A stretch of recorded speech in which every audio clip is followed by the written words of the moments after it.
This is not something that I want to share at the moment, but this morning I woke up to finding Reba passed away.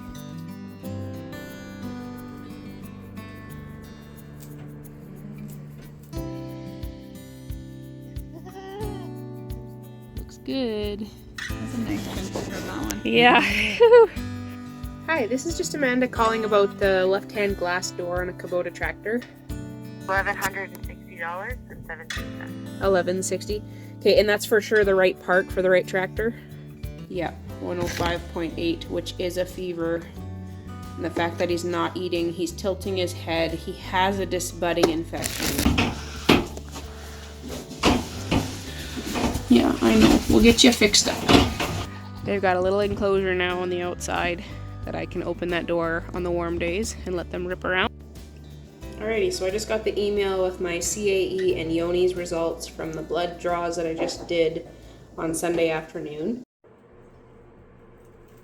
I do apologize for the kind of gross video, which is why it's in black and white. But if you remember, I gave my does for the first time ever a Glanvac 6 vaccine, and the booster shot was given behind the right shoulder. And I had does that developed lumps and bumps on those injection sites, and Bambi's, as was shown in that video, actually ruptured. And so upon the advice of my vet, she wanted me to come in and do a blood sample to send it out for CL results. And so I drove over an hour away to get this blood test done. And yes, it costed a whopping $260 because it had to get shipped across Canada and then down into the States as well. And so it was mostly out of an abundance of caution. Kate, let's run this blood work and see if we can't get some CL levels from that blood work to give us some results of what's going on here. Is it just a vaccine reaction? Is it just it got a little bit dirty and it got abscessed at that site? Or what is going on? My big fear was, okay, if it is actually CL in my herd, it basically means that every single goat on my property has likely been exposed via whatever shape or form. And that means an entire herd cull, usually, if you're being very, very careful and very proactive and trying to essentially eradicate that contagion. And it's not just something as simple as, okay, we're going to cull the entire herd and we're going to get all new goats. It's a matter of, oh, it actually can live in the soil for up to 2 years afterwards. And so this was a massive deal to me. I was incredibly stressed out and panicky about it because I knew, well, first of all, nobody's going to buy from me if I'm a CL positive herd. And oh my goodness, what if it is CL positive? Then I have to essentially, culling means butcher. I would have to butcher every single goat on my property and then basically restart in about 3 years from the ground up. And it was just this overwhelming and crushing feeling of what if this nightmare becomes reality. This particular blood test, it took over 3 weeks to get results. So for 3 weeks, I kind of had to sit on my hands and just wait. And it was terrible. I hated sitting there waiting, not knowing if I could sell or buy or anything. Everything was at a standstill.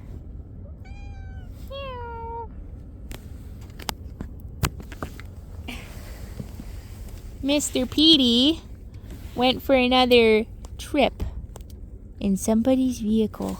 Huh? You crazy boy. We're gonna get him home. Petey! Your 4th adventure, you gotta stop doing this.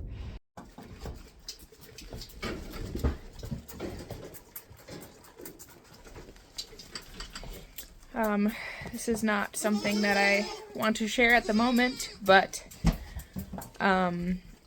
this morning I woke up to finding Reba passed away. And I have been talking to a few other experienced goat owners, and at first I felt really, really sick about it because I thought that she had gotten mastitis and I didn't catch it, and she got the infection so bad that it killed her. But the more I talk to them, the more they're not thinking that it's sorry, one of my little boys was doing something funky. The more they're thinking that it's not mastitis. Mastitis can kill goats, yes, but often not that quickly. And so we noticed on kind of Saturday afternoon she was kind of acting depressed and going off of food and just kind of overall just appearing unwell.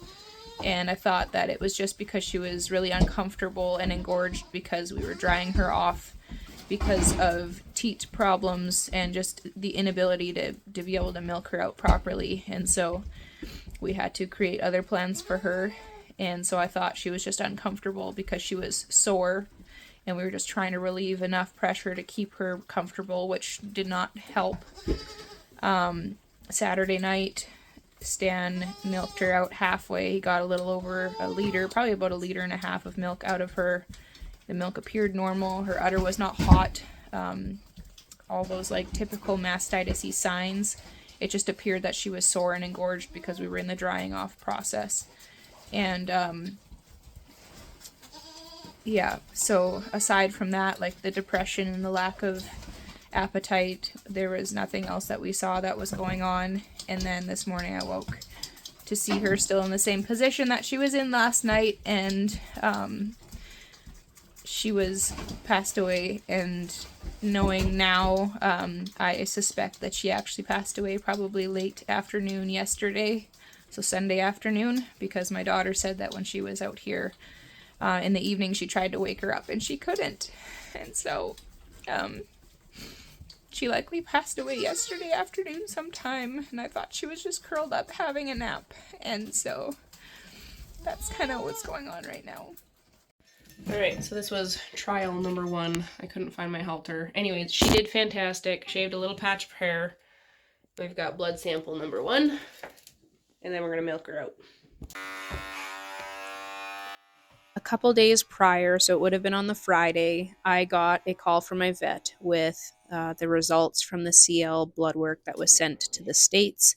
And the results did say that they were in the positive range, but it was debatable whether or not it was positive because of the vaccination or if it was positive because it was the start of a potential CL infection. The vet didn't really think that it was actually an infection, but there wasn't really a way to kind of double check it. I mean, the abscess completely was resolved by this point, and there was no other lumps at all, except for what had been that little abscess at the vaccine injection site. And so I did get the results that they were like, well, it's technically in the positive range.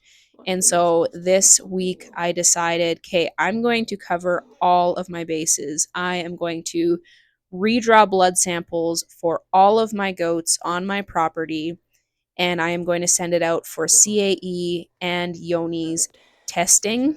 And then the next day, Monday, which you will see in a little bit here, I end up taking some does to the vet again to have serum samples. So essentially, we took samples from the lumps directly to sample the contents of those lumps or abscesses and send them out to be able to see, okay, is there actually CL present in these lumps? And it will give us a definitive answer of either yes, it's CL, or no, it's absolutely not CL.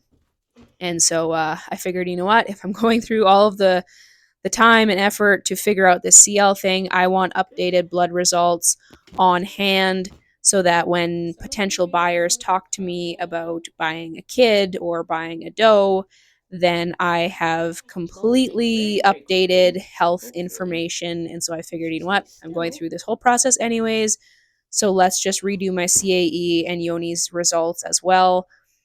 Just because I had tested at multiple intervals throughout last year of different does as they came to my herd.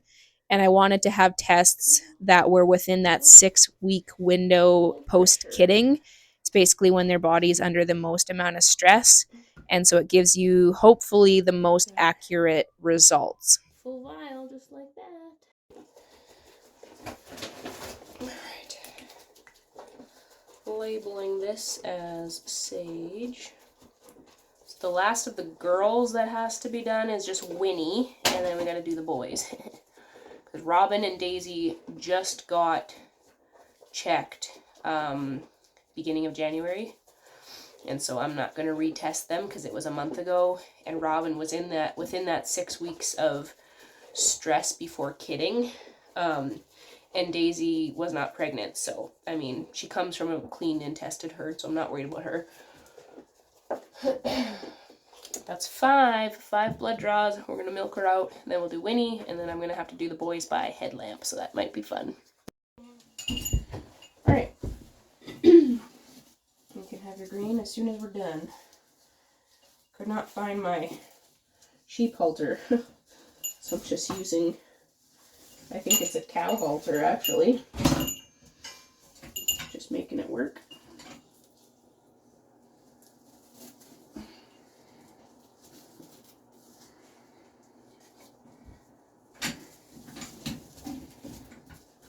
Let's not pinch your ear because that would be painful.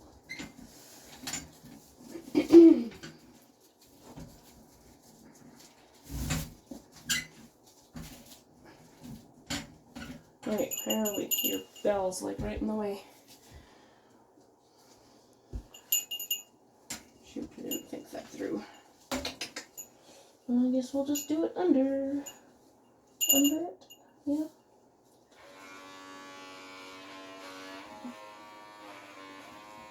No. Alright, let's give it a good wash.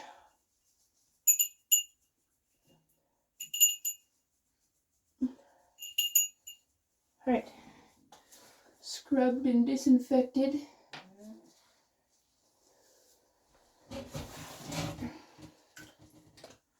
Hopefully we get it the first time, right? That's always the goal. Ah, we way over here.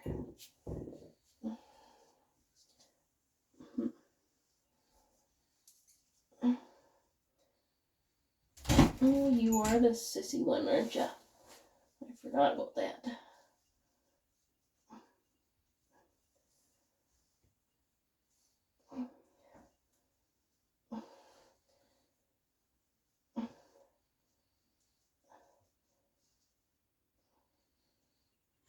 I know. No. Let me see, girl. You're not really helping the situation here. No. Come on now.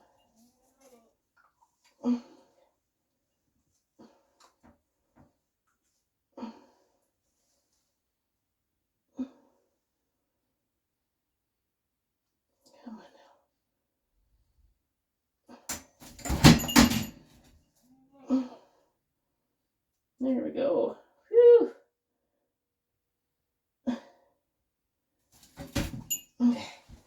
Okay, those make me sweat. Whew. That was not the best, but we did it. We did it. She jumped back, and then I almost lost the container out of the vacuum seal. And the needle almost came out at the same time, so it would have made my container garbage. Alright, girl. Thank you for the blood. That's it. That's all. Now you get your lovely grain. Thank you, my dear. We're gonna mark this with Winnie. Voila! And that's it. That is number 6. And I've got the 2 boys, and then we're done. So we're just gonna give her a milk. Give her a milk. What I meant to say was milk her out. Look at that beautiful udder. Too bad she's on the chop list. I talk a lot with breeders that I trust, and I trust their advice. And unfortunately, just having a nice udder is not always enough to make them stay in a breeding program. And so with her situation, she conformationally has some things that lack. The big ones for me are the fact that she has an underbite. Some breeders may not call it an underbite, maybe they call it an undershot jaw, but it causes her to have like a very snuffly breathing. Like, it sounds like she's always stuffed up. And her buckling, Dum-Dum, also has the same jaw. He doesn't have the breathing problems yet, but I think it will come. So he will not be sold as a breeding buck. And when I have a doe that's throwing, I mean, I don't know because it's her one and only baby. It's her first freshening. So, I mean, you don't really know. Will she continue to throw that? It's possible. But the breathing issues make me and my mentor breeder very nervous. And she's got a very, very steep rump. And overall, just not really the nicest body. I know that sounds terrible. But in the goat world, we want to breed for good conformation that is going to help their body to essentially be able to thrive long term. If you have a doe that's not built properly, they can have leg issues, feet problems, all that sort of stuff. So you want a doe that can hopefully live a long life without her body or udder breaking down. And so she has a beautiful, beautiful udder, and very easy to milk. But if her body breaks down, oops, I just spilled. It doesn't really matter how nice her udder is if her body's going to break down. And so, unfortunately, she probably will be going. But before I can sell anything, I have to get this CL thing figured out and see if we can't for sure rule out CL so that people will actually buy from me. If it is CL, then they all head to one place, and it would be very, very, very unfortunate because a lot of time and love and energy and resources has gone into raising these guys. But I don't know, maybe you can see her nose here. She's got this major scrunchy nose, and it's definitely affects her breathing more so on some days than others. So she will make somebody a very wonderful family milk goat. The other thing is temperament. She's really loopy. Isn't that right?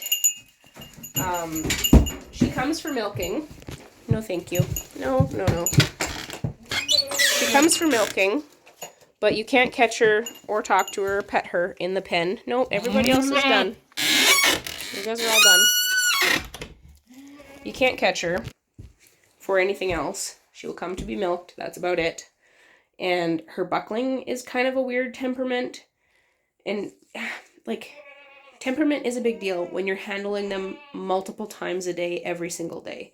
And I was speaking to the lady who owns Winnie's mom, and she's like, yeah, Winnie's mom also has a funky personality. And so for me, I'm like, if I'm not jiving with a doe's personality and I'm going to be working with them multiple times a day, every single day for months and years on end, it's not really something that I want to perpetually breed and have show up in their offspring, because then it kind of like defeats the purpose of breeding for a certain type. And so I have to be strict this year. I have to make hard decisions, and that's just how you do it in a good breeding program, which is what I'm trying my best to have. If this whole disease thing blows over and doesn't completely land me on my behind.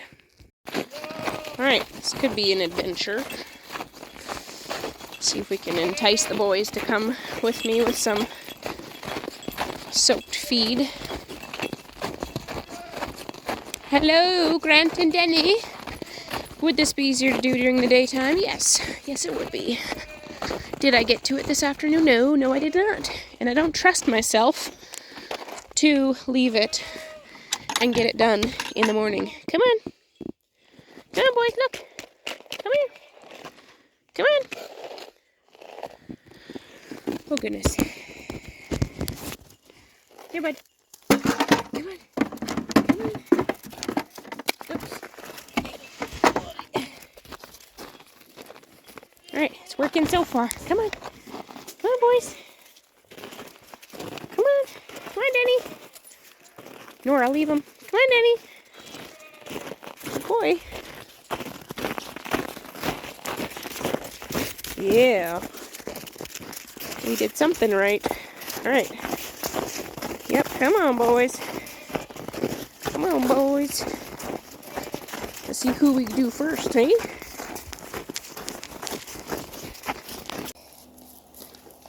I know. I'm sorry. Not a very fun field trip. No.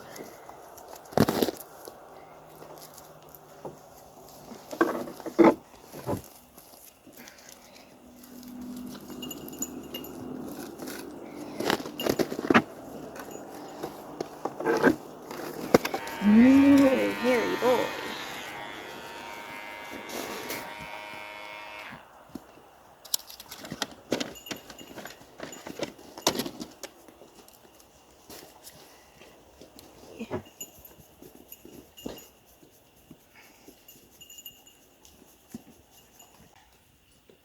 Center line, let's see.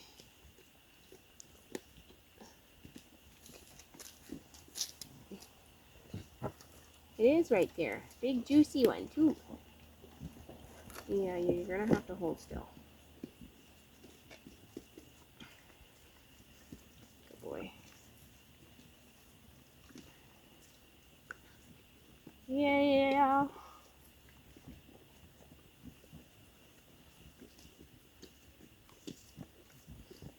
Brilliant. Good job, bud.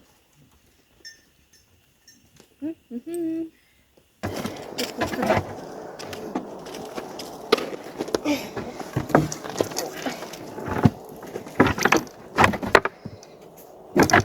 There you go. Here,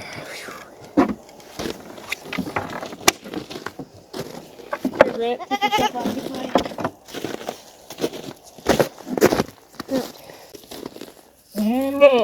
Hey, this will be your first blood draw, huh?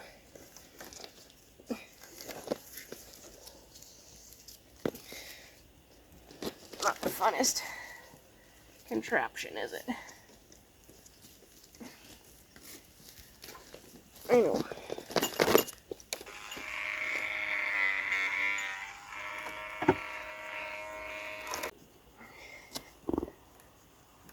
I know. Yeah. Okay, mister. Quick poke and then we're done. Yeah, you gotta hold still though. You do. Uh-oh.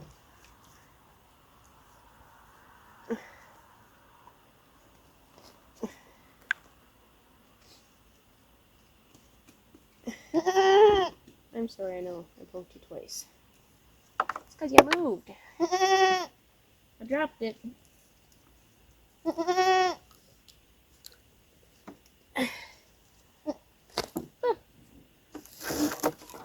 But you're all done. That's it.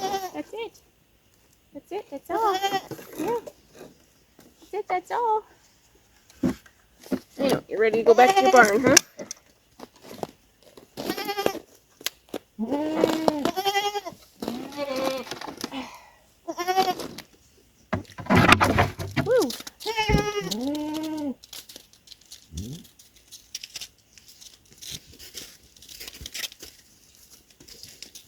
Alright.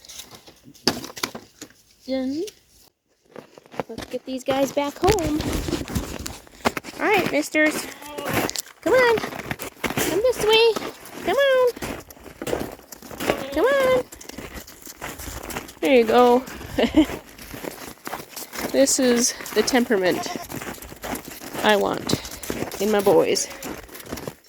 Sweet as puppy dogs, but handsome as, well, I don't have a, handsome as my husband. There we go. Come on, Danny. Good boy. Back home. That's right. Here, I'm going to plop that right in. Whee! There. Now you go in your gate. Now I done did it, huh? Whee! Come on, boys. Boys, come on. Come on. Come on. There you go. Come on, Grant. There you go. With cows, bulls, you'd never be able to do that. We'll get you guys some more water. Never, ever, ever. But here I freely let them out, and then we lead them all the way back. Right? Here, should we just split this a little bit? No? We'll figure it out. Alright, thank you, boys. Nothing like finishing blood draws at 10:15 p.m., right? Because why not? You do what you gotta do sometimes. Good girl, honey. Good girl.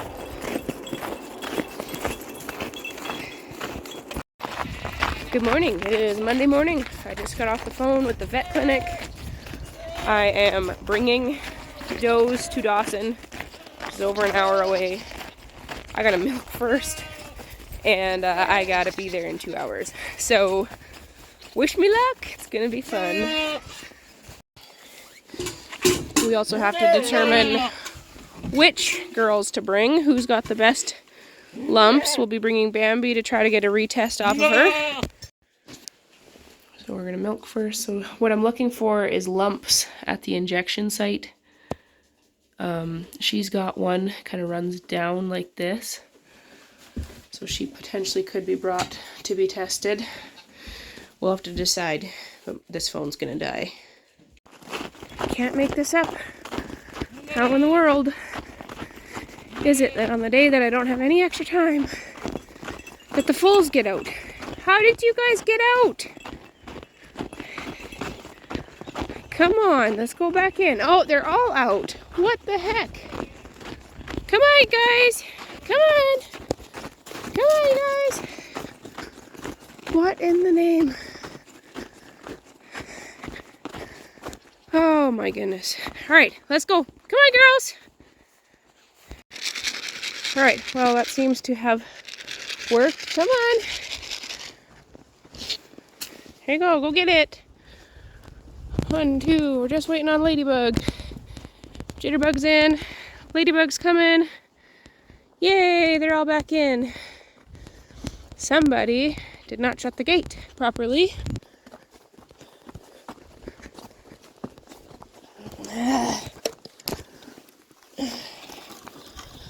What in the name of Mondays is it? Alright, it is 10:05. I am pulling out of the driveway as we speak. I have Bambi, Rebel Rose, and Robin loaded up, and it is +1 degrees Celsius. So it could be warmer. They might get a little tiny bit chilled back there, but hopefully they'll be okay. We're gonna go see if we can't get some culture swabs. I packed all of my blood samples, so when we're in Dawson, I will just mail it from Dawson, because I will not make it back to Fort St. John in time to mail it before it goes out today, and I don't want it sitting in the post office all day today. So I will send it off from Dawson. It gives it an extra leg up in the right direction. That's the direction it has to go anyways. And yeah, get these cultures. Hopefully we can get the cultures. Bambi's abscess is pretty much gone, pretty much non-existent.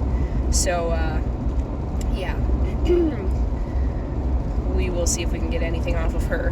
But I brought 2 others just in case we can't get anything off of Bambi. Then I would like to have some proof from the other lumps from 2 different does that it's not CL, to be able to present that to buyers, be like, look, this is the exact same kind of lump, exact same location, and I don't know, that's all you can do. That and hope and pray that it's good results on the other side.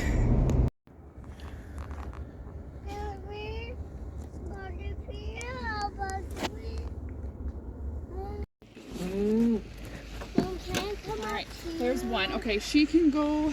Do you want their names on there? Perfect, no, that's fine. Looks good. That's a nice chunk from that one. Yeah.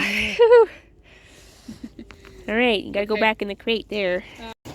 Hey, be nice to poor Rebel. Okay. I think when we get home, I 1859.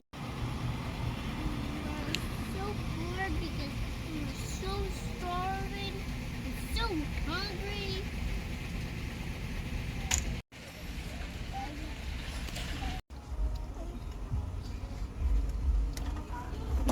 Thank you so much. You have a good day. Yeah, you too.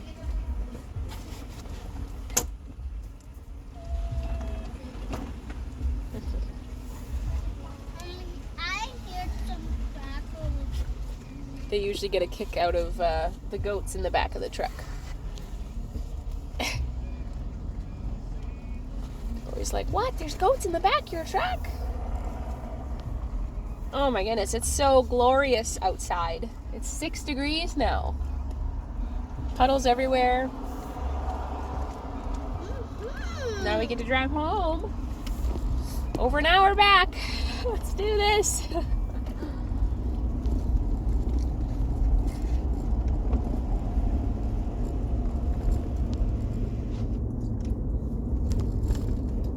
Marcus, stop rolling. I mean, the first sip of an ice cap.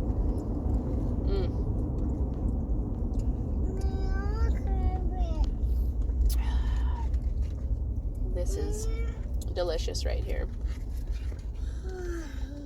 I have dairy issues, and so I was incredibly excited and thankful when they came out with oat milk and almond milk options. At first it was only almond milk, I think, and the taste was not that great. I don't really like almond milk, but the oat milk, that's where it's at. Just ask for an ice cap made with oat milk.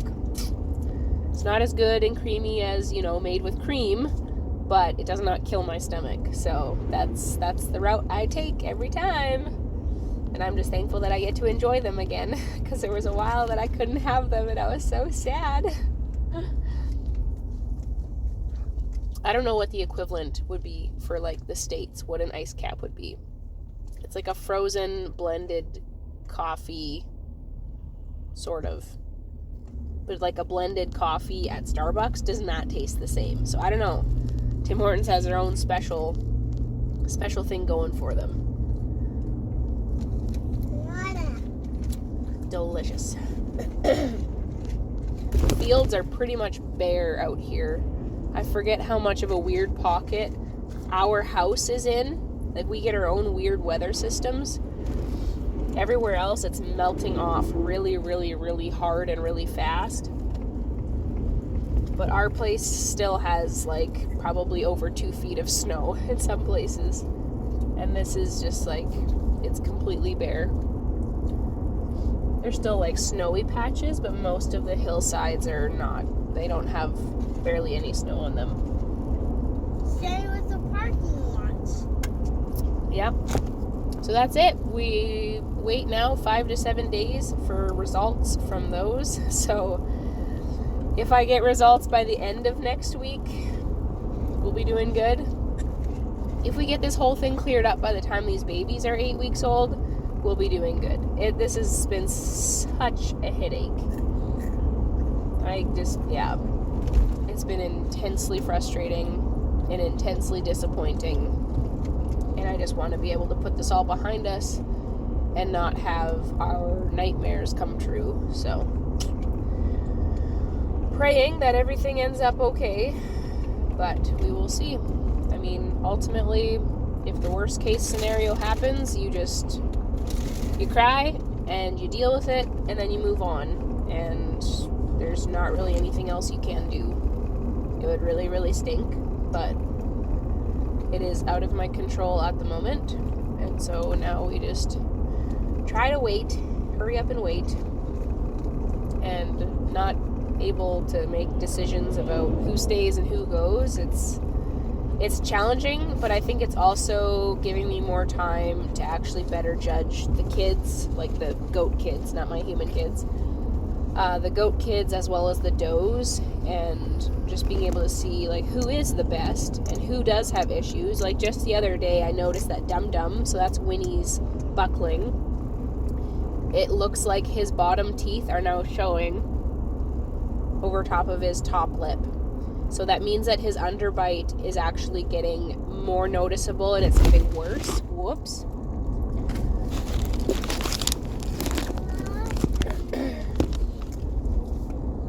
So it's getting worse. And like, what if I had sold him at 2 weeks of age before that underbite had really developed, and then I had an unhappy...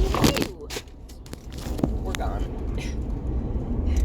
And then I had an unhappy customer because I sold them a herd sire that's not good quality. And so I think it's a good thing that I've not been able to make any rushed decisions with anybody, that I'm having to hold on to everyone for the time being and just wait and see.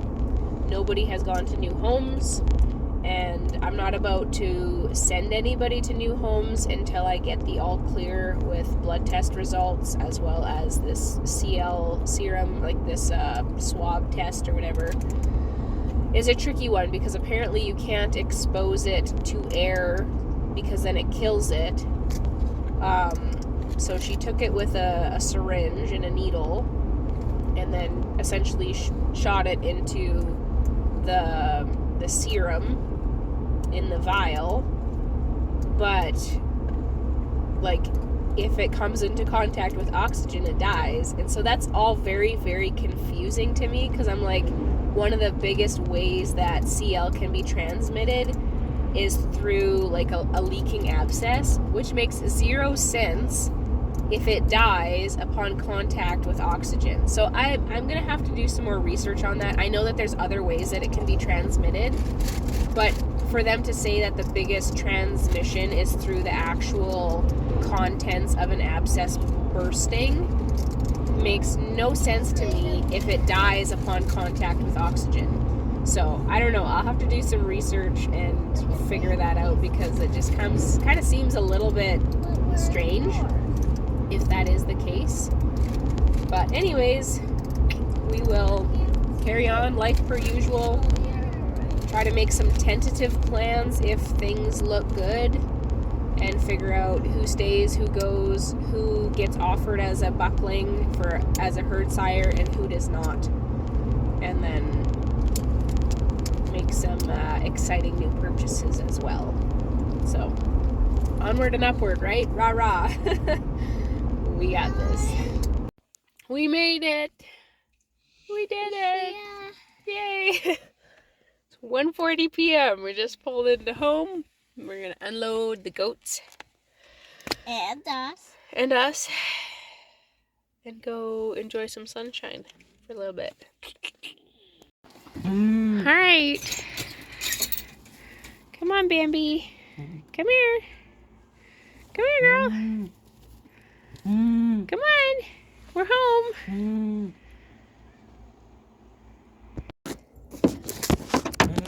Hold on.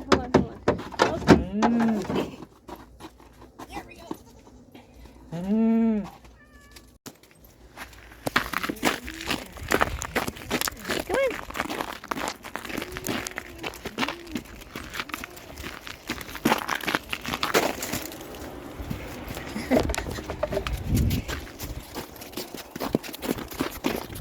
Look, back home with your buddies.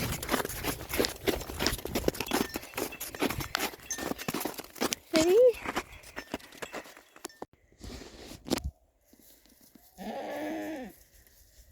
There's one. Back to her home. You guys are so funny. Okay, I'll go grab the other ones. Come on.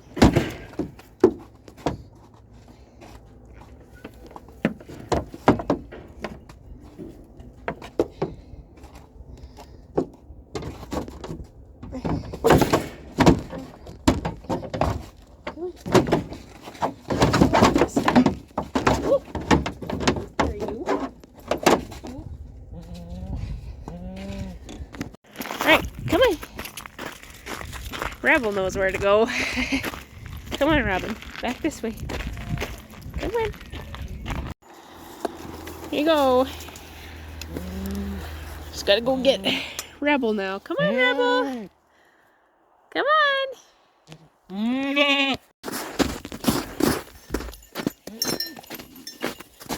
There we go. Rose, go back. There you go. Everybody's back to where they belong. All right.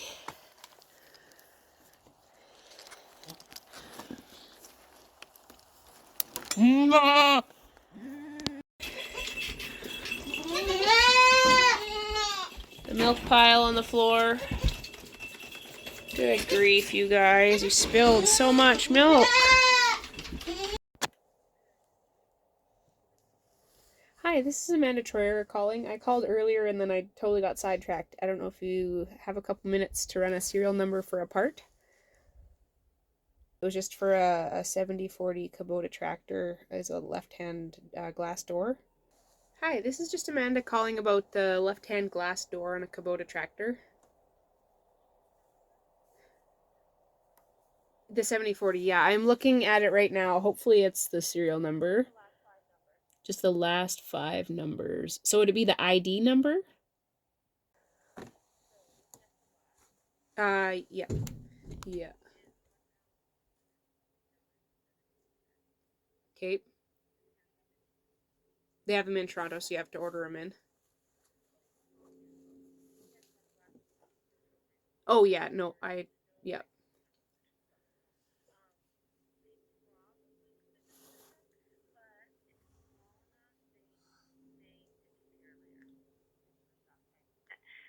And if it goes pure later, it'll be 3 to 5 days. On the truck, it'll be a week of business days, typically, to get from Toronto to here. Okay, and what was that amount again? $1,160.17. $11.60. Okay, and that's for sure the right part for the right tractor? Yes. Okay, because I had been looking online and it was more of like the $600 to $800 range, so.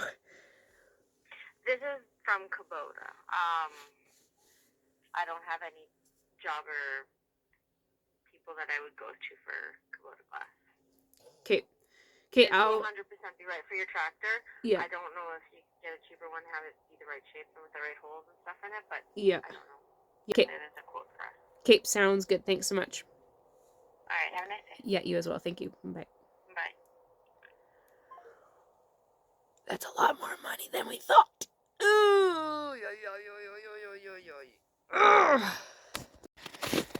I'm not gonna lie, that's hitting a lot harder now. It's one thing when you're thinking like $600 or $700. All of a sudden, when it's over $1,000, it becomes a bigger deal. That really stinks. I don't have that kind of money in the savings account for the things that I saved money actually for. So that's gonna be great. Okay, we need to get gloves and bring them inside. I'm feeling pretty defeated right now. I'm not gonna lie. I'm just sick and tired of unexpected expenses and mistakes and I don't know what to do. It'll be fun. So I just came in from feeding afternoon milk to the babies, and one of Reba's bucklings is not eating, and I just checked his temperature and he was at 105.8, I believe. Yeah, 105.8, which is a fever. And the fact that he's not eating, he's tilting his head, he has a disbudding infection. So I'm going to go ahead and I am going to give him Medicam and penicillin, and then reach out to my vet as well. He has a little bit of nasal discharge, which they're disbudding, like their skull and whatever, like it's all connected to their nasal passageway. And so we'll just do our best to manage his pain and bring that fever down and then clean out that area really well and hope for the best. He is 23.6 pounds, and this is 1 mil per 45 pounds. So 23.6 pounds, 0.6 pounds. It's just about half of that. 45 divided by 23.6.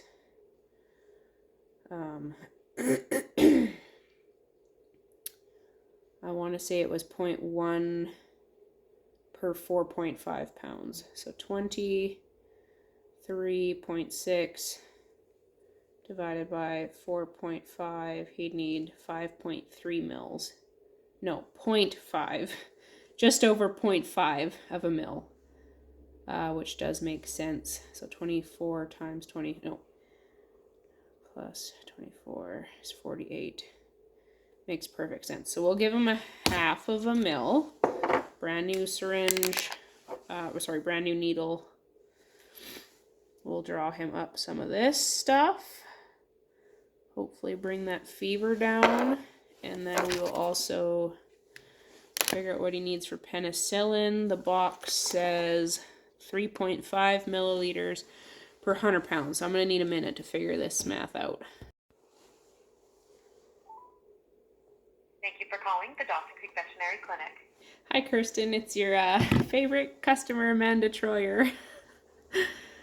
I'd hoped that things would not be so dramatic, but apparently we just can't kick this finicky goat thing.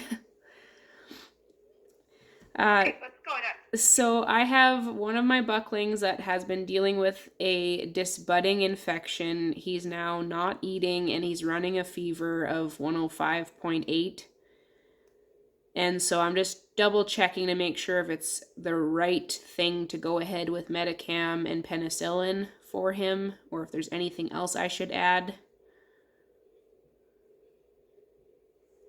And double check when you said he's not eating? He's not eating, no. So like he ate this morning his breakfast bottle, and then this afternoon bottle, he doesn't want anything to do with it. And he's kind of just, he's tilting his head. He's still up and, around. He's just not as bouncy, and he's definitely hot. Like I took his temp and it's obviously in the fever range, and then just refuses to eat at all. Okay.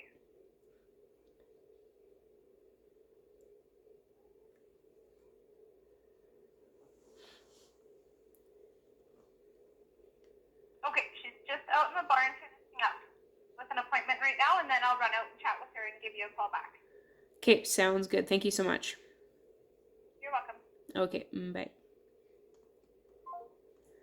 So I am going to go ahead and just give him Medicam because I know that that's a kind of a given. The penicillin, I'm pretty sure that's a given as well, but it's always smarter to get the go-ahead from your vet. I mean, I had been in contact with her before, so she basically said, if you start to see other symptoms, then go ahead and treat with antibiotics. If it's just a localized infection, don't just treat the wound itself, which I've been trying to do, but obviously I'm not having great success with it. And so I really don't want to lose him. But once you start seeing signs like fever and discomfort to the point where they're not eating, then it's a problem.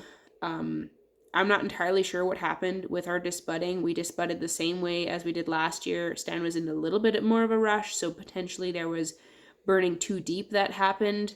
But I watched him for a good few of them, and I didn't think that it was anything different. But we've had several disbudding infections now, and I thought it was maybe the alu spray that caused it, but I don't really know.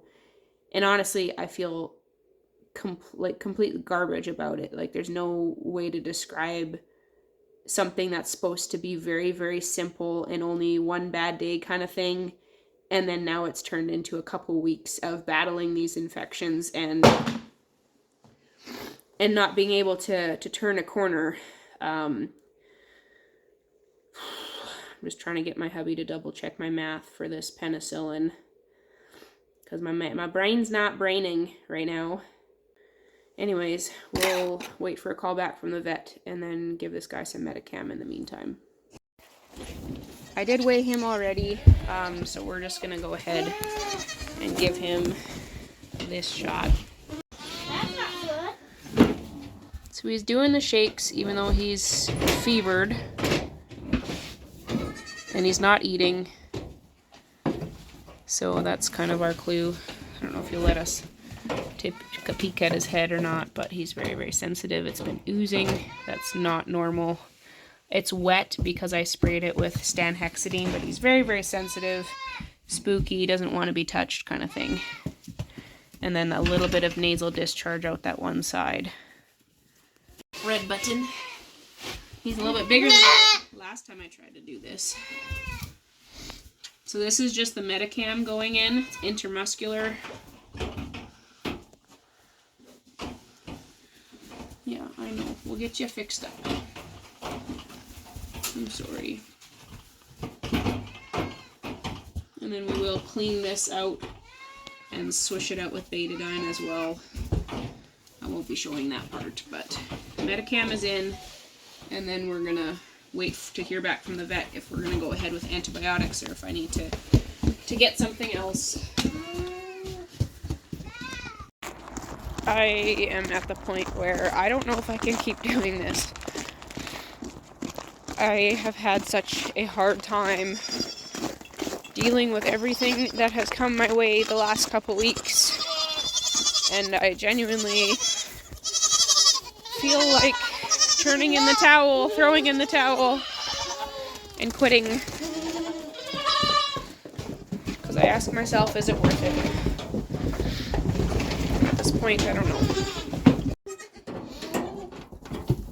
So I did get the go ahead from the vet to give him antibiotics. Like, it could be something as simple as, like, well, the reason why I don't think it's simple is because his head is infected, but see, and he's got kind of a nasally, a boogery nose. And he's got an infection on his head. But it's not like his infection is any worse than anybody else's. And so that's where I'm very confused.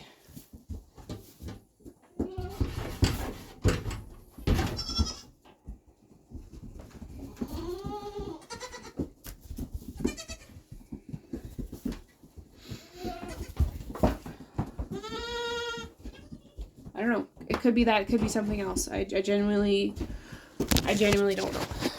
I need to try to fix this heat lamp.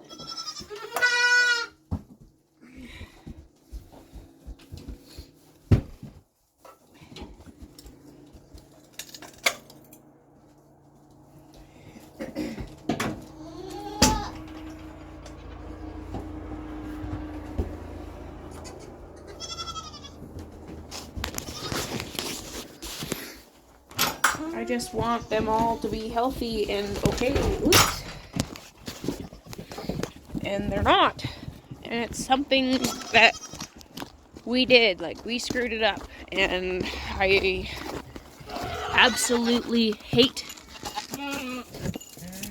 that when it's like they're sick because of something that I did or did not do. And I just... it eats me up inside. And like, sure, the rest of them are acting healthy and fine, but there's a few of them that we could lose because their infections are so bad. And I'm overwhelmed and exhausted and fearful and tired of everything being so hard.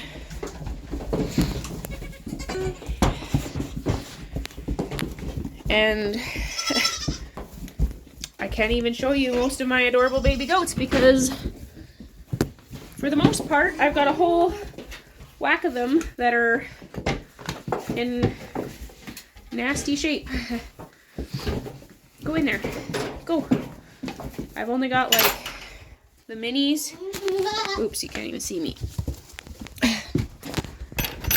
Go in there.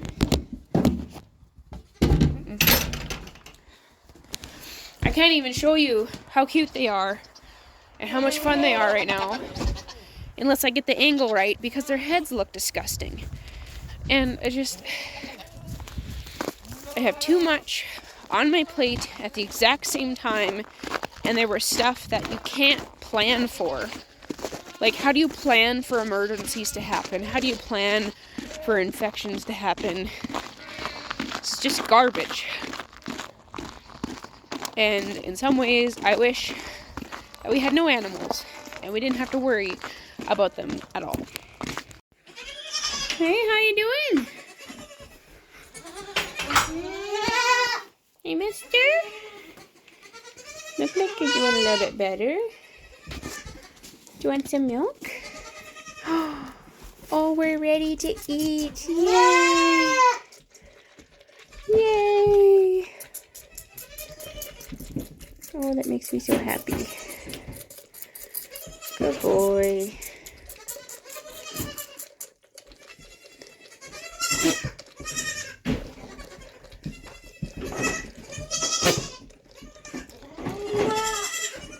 When they're ready to eat again, that is what we want to see. Definitely. Oh, there's the tail wiggles. There's the tail wigs. Good boy.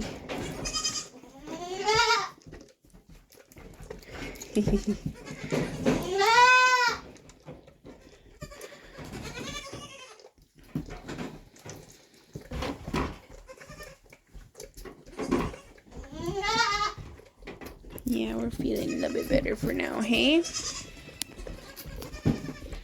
Yay! Yep. That's a good boy.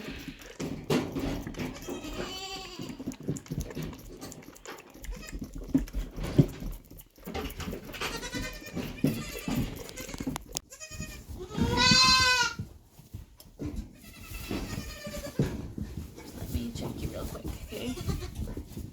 I know.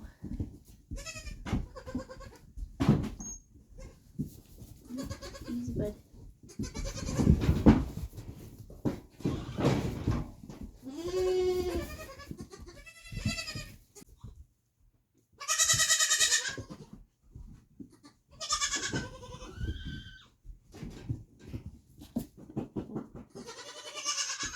Alright, you got 105.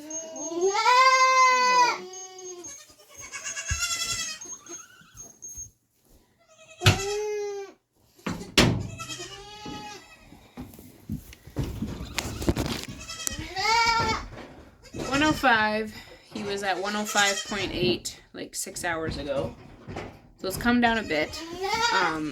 He's still running a fever, but hopefully he can be a little bit better tomorrow. It's good that he drank some milk. That is what we want to see. We're gonna feed everybody else, but I mean, he's up, he's not lethargic. Definitely don't want him running a temperature, but yeah, it's coming down. And yeah, the fact that he felt good enough to eat, he had a little tiny poop, and he looks like he is peeing. So that's perfect. Yep, he's having a pee. Those are all the things we want to look for. We don't want him being dehydrated and all of that fun stuff, so yeah, not a great big pee, but he is urinating, so anyways, on to the next one. Alright, 11:07 p.m. Chores are done.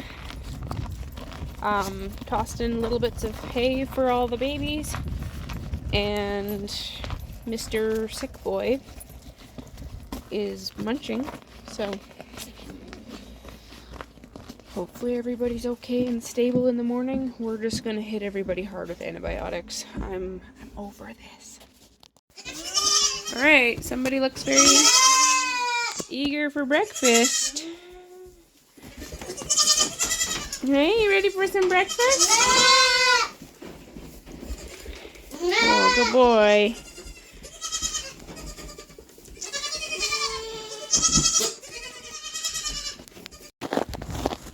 Because nothing in farm life usually goes as planned, I am making more space because these babies need more room to rip around, but they need safe room. So I have just been opening the barn door and letting them run crazy wild.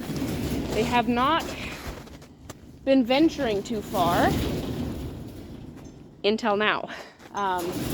Just this morning, whoa, this is half cut apart. Okay, different piece. Just this morning, they were already wandering to the end of my driveway, which we live close. Ugh. Oh my goodness, this is never a good idea to multitask. We live close to a very busy road, and baby goats and busy roads don't really mix. And then yesterday, we had another dog show up in our yard, this time not nearly as sweet as Honey. We could not even get close enough to touch him. You would make sweet noises and talk to him, and he would sit there and rah, rah, rah, angrily bark at you, even with like the best kind of treats we could find, and he was still not interested in being friends. My husband managed to grab his collar as he was trying to, well, for lack of better terminology, trying to hump Honey. So I don't know if she's in heat or not, or what's going on. He's an intact male. He was trying to hump Honey, and then, yeah, I realized, you know what? I've got to keep these babies safe. I trust my dogs around them, but I certainly do not trust whatever roaming stray comes through the area. And if they went on a killing spree, let's just say that would be very heartbreaking, and there'd be a lot of dead baby goats laying in my yard. So I need to make them a bit of a better, bigger enclosure. I had not intended to have all 16 baby goats still. That was not part of the plan. But you know what they say, right? Man plans and God laughs. So I am readjusting my plans. And guess what? Making do with what we have, which is horse panels and scrap wire. And we're gonna make some little baby-proof pens, if I can ever get the wire out of the snowbank. I need 2 hands for this. But that is what is happening. I will show you what it looks like when it's done, or half done, or whatever I get to today, because it is like, yeah, 20 after 5, and I still have to make supper. So, yep, it's gonna be fantastic. But I need a way to keep them in and other stuff out. And it's far too cold, and the ground is far too frozen to pound any kind of posts and put up any kind of permanent fence. And there's not another option right now. There just isn't. There's a little chicken run off the back. We just need to add a gate. That's going to be a phenomenal option, but it's not as big as what I need for 16 baby goats. So, yay for making do. This is not nearly quite as glorious as when I had first envisioned it. But they've got a little enclosure now on the outside that I can open that door on the warm days and let them rip around. I would like it to be bigger, but I ran out of steam and ran out of time. So for now, they've got the 4 panels attached to the end of the barn. And it gives them some space to rip around and play. So, one step in the right direction. Another day, another dream. Well, hello there, everybody. Time to do some medicine. Mr. Willow's boy. We're gonna give him some antibiotics because he's got a pretty nasty disc-splitting infection. So this is 0.9, figured out for his weight. We're just gonna give it to him intramuscularly. And they're always very wimpy. And then I will essentially pick out, sounds terrible, with gloves on, pick out the infected area and then rinse it really well with betadine. That's all they recommended for me to do. Technically, unless they have symptoms like a fever, they don't want to eat, they're lethargic. My vet doesn't want me to give antibiotics. So this is not my recommendation from a vet. She recommended giving antibiotics for Reba's black boy. Because he was running a fever, he stopped eating, and so I gave him Metacam and antibiotics yesterday, so he's due for his second shot. My vet recommended 3 to 5 days for antibiotics, which to me it's a struggle with antibiotics because I understand not wanting to overuse them, but at the same time when you have a noticeable infection, now it's been 2 weeks and it's still not improving. And so I'm at the point where I have spoken with other breeders, and honestly, in the cow world, they have an infection. You clean it out as best you can, you flush it out as best you can sterilely, and you pump them full of antibiotics so they can fight that infection. With goats, for some reason, some people's mindset is different. I come from the cattle world, not the goat world, but when I see these infections, I'm like, they need to be treated. If you or I had infections on our arm, would we not, have it cleaned or whatever the word is? Would you not be getting oral antibiotics to treat that infection? Like, I understand that it's a localized infection, but because his is so severe, even though there's no other symptoms yet, I don't want to wait until he's not eating, is running a fever, and then it's going to take more work to get him to bounce back. It means that the infection is gone further, and it's going to be now harder to treat if I don't treat it already. So this is day 1 for him. We're going to clean it out really well. I'm not going to show that part because it's not going to be YouTube rated. And we're going to do a few of the other ones as well. Use antibiotics sparingly upon the advice of your veterinarian. That's all I have to say. So this is an intramuscular injection. So their butt is usually the best place to put it. I'm sure you could put it in their neck as well. It's just a 1/2 inch 20 gauge needle. Rub it really good afterwards. He's done. I am changing the needle between every single goat kid. With these ones, I might sterilize them once, so put them in wash them out, put them in boiling water for 15 minutes, I think.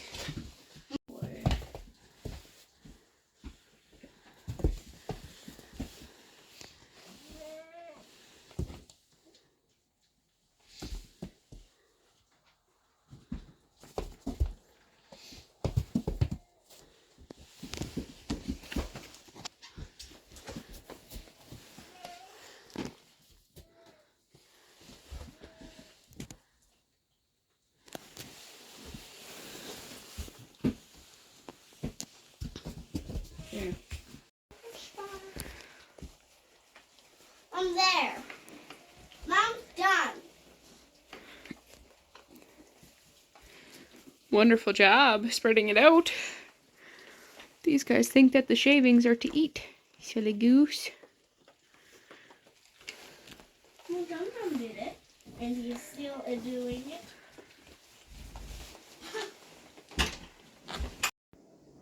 Alrighty, so I just got the email with my CAE and Yoni's results from the blood draws that I just did on Sunday afternoon. So this gives me a picture of everything for CAE and Yonis within my whole herd. So I decided just to do them all at once, all over again. Everybody's been tested already, but at different times and different seasons. So like when I got a few new goats, I would test the new ones and so forth. But Bambi was tested with a bunch of them a year ago, and so she's due to be tested again. And then I was like, you know what, let's just test everybody at the same time after the stress of kidding. And so they say that you get the most accurate results 6 weeks before or 6 weeks after kidding. And so we're still within that 6-week window after kidding, the time of stress, the most stress in their life. And so this will give us an accurate idea. If we have CAE or Yonis positive results, it'd be very, very bad. We've yet to have a positive test, but honestly at this point, I don't know. I'm really hoping that everything's in the all clear.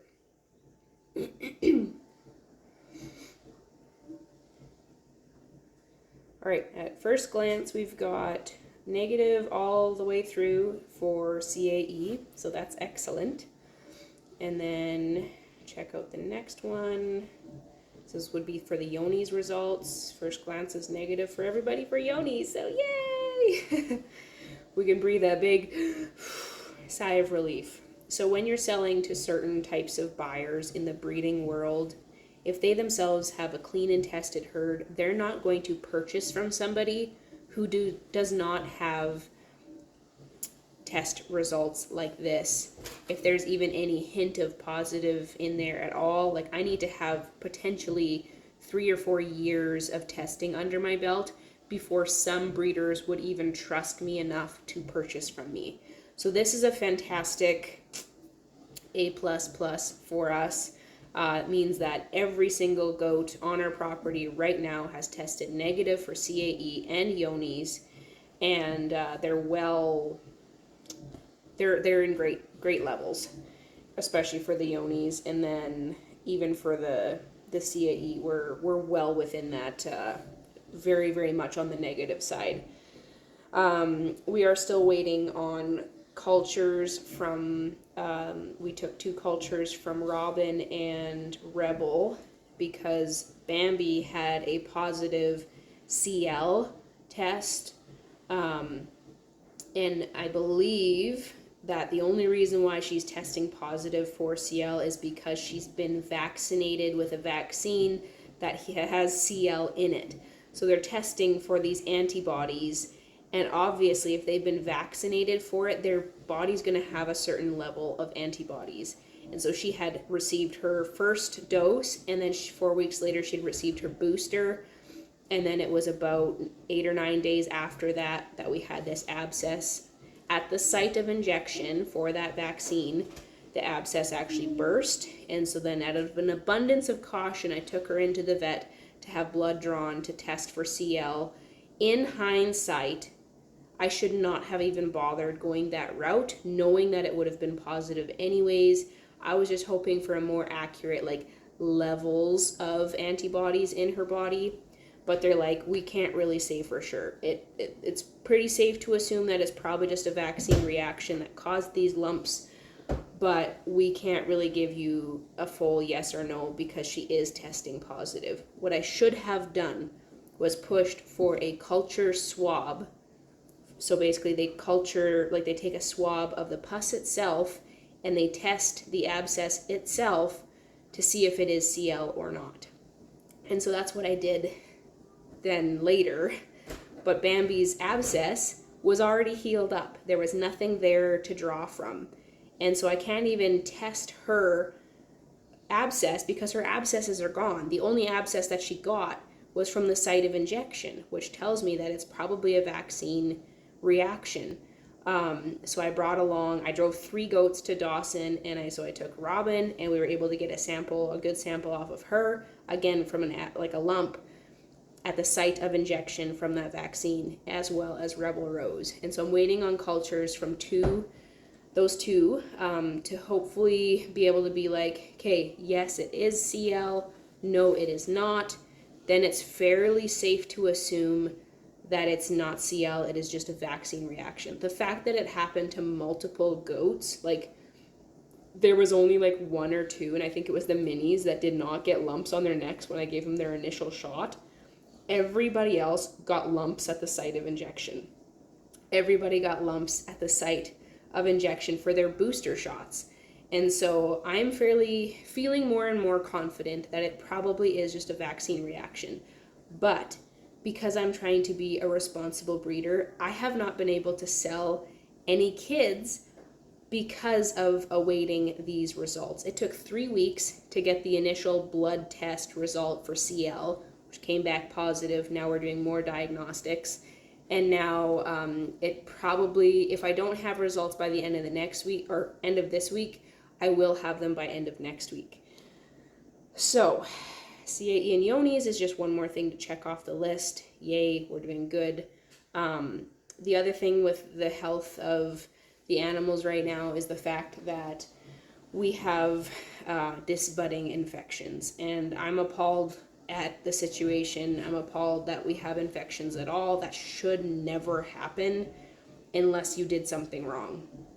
And so we are pretty certain either one, we burned too deep, but then there would be likely evidence of them like having brain issues. If you're burning too deep, then you're risking brain damage and actually death of that kid.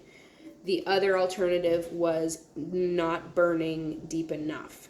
So some of them we waited a little bit longer, and so like we disbudded them. There was that nice copper ring, and we thought that everything was good. And then I thought maybe it was the alu spray that I had used over top of it. It's just an aluminum bandage, and that maybe that had locked the moisture in there, and then the infection was just like percolating underneath. And so I was blaming the alu shield or alu spray for that. But other breeders use it all the time and don't have issues. So the best thing we can figure is that either one, we didn't burn deep enough, or number two, we burned too deep, but not deep enough to cause brain damage. So there's mostly just the Nubian bucklings are the ones that have issues. All of the minis, the Nigerian dwarves, are completely fine. And yeah, so it's only the Nubian bucklings, which is also kind of why we're thinking maybe we didn't burn them deep enough, because they actually have a lot of horn growth very rapidly and very early on, because they're bucklings and they just develop bigger horns. And so we're dealing with disbudding infections, and that's another thing that's really lame. And this is the part of raising goats and breeding goats that people don't really talk about. And so it's not all fluff and fun. It is a long game. For me to even sell any bucklings intact this year, some breeders frown upon it and say, no, you shouldn't do that. Because my buck has not proven himself. Some of my does have not proven themselves. A proven animal is not their ability to breed. A proven animal is that they actually bring forth good genetics. And so Winnie, for one, she put forward poor genetics with her little buckling. He has an undershot jaw or an underbite, and so therefore he's not going to be used as a herd sire because he's not going to be putting forward the best genetics. His mom has a beautiful udder, but there is more to breeding goats than just having a nice udder.